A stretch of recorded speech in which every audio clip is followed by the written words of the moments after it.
नमस्कार दोस्तों, आज हम बात करेंगे एक ऐसे महाकुंभ के बारे में जो न केवल शरीर और आत्मा को शुद्ध करने का पर्व है, बल्कि यह एक ऐसा प्रतीक है जो जीवन के हर पहलू में शुद्धता और संतुलन लाने का आह्वान करता है। लेकिन क्या आप जानते हैं, महाकुंभ का असली मतलब केवल एक जगह पर इकट्ठा होना नहीं है। महाकुंभ की गहराई में छुपी है एक जीवनदायिनी शिक्षा जो हमें अपने भीतर के कुंभ को पहचानने का रास्ता दिखाती है। आज के इस विशेष एपिसोड में हम एक ऐसे व्यक्ति की कहानी सुनेंगे जो जीवन के बड़े महाकुंभ में जाने का सपना देखता है। यह कहानी है एक छोटे से गांव के लड़के कृष्ण की, जो अपनी जीवन की दिशा को पहचानने के लिए संघर्ष करता है। कृष्ण का जन्म एक छोटे से गांव में हुआ था। उसके माता पिता किसान थे और उसे बचपन से ही खेतों में काम करने की आदत थी। गांव का जीवन सरल था, लेकिन कृष्ण को हमेशा कुछ विशेष करने की इच्छा थी।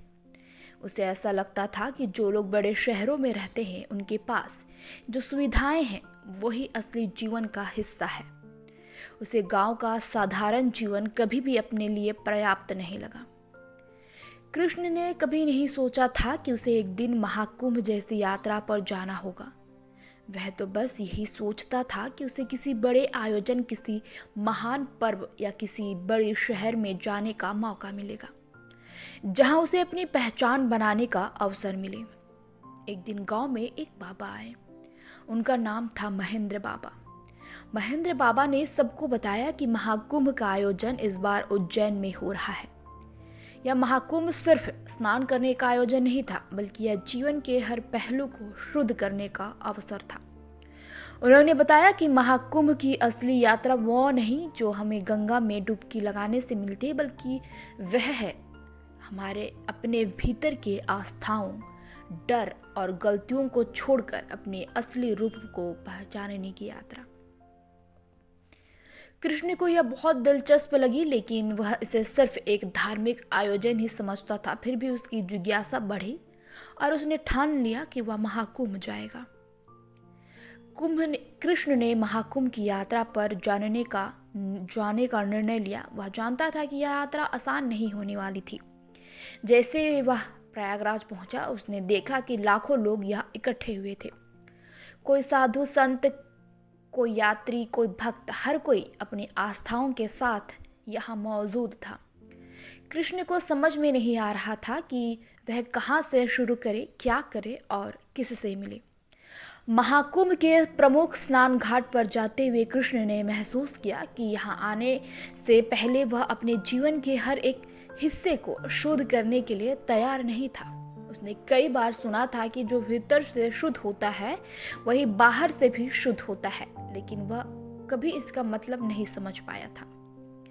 जैसे ही कृष्ण घाट पर पहुंचा, वहां एक बाबा खड़ा था जो लोगों को न केवल स्नान करने के लिए प्रेरित कर रहा था, बल्कि जीवन के सही मार्ग को अपनाने की भी सलाह दे रहा था। बाबा ने कृष्ण से पूछा, बेटा, क्या तुम अपनी आंतरिक यात्रा के लिए तैयार हो? कृष्ण चौंकते हुए बोला, बाबा, मैं तो यहाँ सिर्फ स्नान करने आया हूँ। मुझे नहीं पता था कि यहाँ कोई आंतरिक यात्रा भी है। बाबा मुस्कुराए और बोले, यही गलती तुम और तुम्हारे जैसे बहुत से लोग करते हो। स्नान तो तुम करो, लेकिन असली शुद्धि भीतर से होती है। जीवन के महाकुंभ में जाने से पहले तुम्हें अपने भीतर के कुएं को शुद्ध करना होगा। बाबा की बातों ने कृष्ण को गहरे विचार में डाल दिया। उसने तय किया कि वह इस यात्रा को सिर्फ एक धार्मिक अनुष्ठान की तरह नहीं, bल्कि एक जीवन बदलने वाली यात्रा के रूप में देखेगा। उसने महाकुंभ के मुख्य स्नान में हिस्सा लिया, लेकिन अब उसका मन केवल शुद्धि के बारे में नहीं, बल्कि आत्म अन्वेषण के बारे में था। उसे एहसास हुआ कि जीवन के महाकुंभ की असली यात्रा कहीं और है। यह उसकी मानसिकता, उसके विचारों और उसके दिल की शुद्धता से जुड़ी हुई है। जब तक वह अपने भीतर की कचरा नहीं हटाएगा, तब तक बाहर की शुद्धता का कोई मतलब नहीं था। अगले कुछ दिनों में कृष्ण ने अपने भीतर के डर, गुस्से और आशंकाओं को पहचानना शुरू किया। उसने महसूस किया कि वह हमेशा अपनी असफलताओं को अपने रास्ते का अवरोध मानता था। उसे यह समझ में आया कि हर व्यक्ति के जीवन में चुनौती और संघर्ष आते हैं, लेकिन जो उन्हें आत्मविश्वास और साहस से पार करता है वही असली विजेता होता है। महाकुंभ के अंतिम दिन जब लाखों लोग गंगा में डुबकी लगा रहे थे, कृष्ण ने भी स्नान किया, लेकिन इस बार उसका स्नान सिर्फ शारीरिक नहीं था, वह अपने आत्मा से जुड़ने की कोशिश कर रहा था। उसने सोचा, क्या मुझे अब तक जो जीवन जीने का तरीका था वो सही था? क्या मुझे अपने डर, संकोच और दोषों को छोड़कर नया रास्ता अपनाना चाहिए? तभी कृष्ण को महसूस हुआ कि असली महाकुंभ वही है जब व्यक्ति अपने भीतर की दुनिया को शुद्ध करता है, जब वह खुद को सही दिशा में प्रकट करता है और आत्म साक्षात्कार की ओर कदम बढ़ाता है।